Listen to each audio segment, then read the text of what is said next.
pagdiriwang sa kapanganakan ng anak. Isinugo ng Ama dito sa lupa, taong nagkasala ay mapapatawad na. Ngayon na lamang ang pag-ibig ng Diyos, kaysa isang ninyang anak dugo ay binuhos. Ito ang tunay na diwa ng Pasko.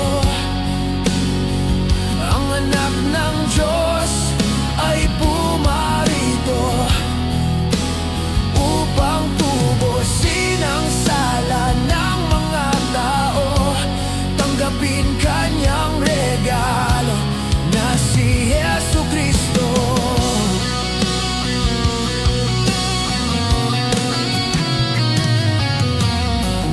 Kahit tayo ay nagkasala, sinuway ang kanyang salita.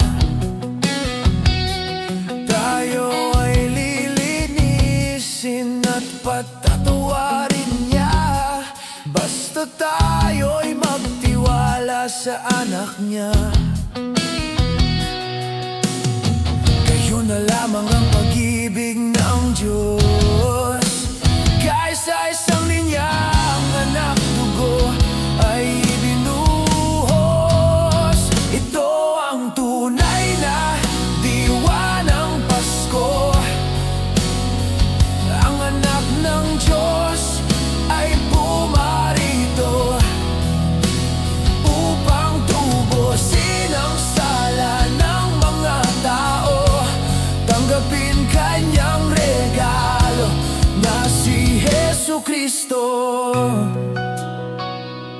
Tayo ay magdiwang sa pagparito ni Kristo. Ang salita ng Diyos ay nagkatawang tao. Pagmamahal niya ay pinakita at ipinadama. Tanggapin natin si Jesucristo at magtiwala.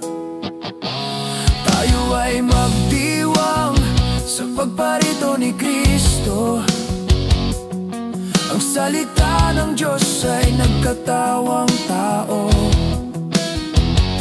Pagmamahal niya ay pinakita at ipinadama.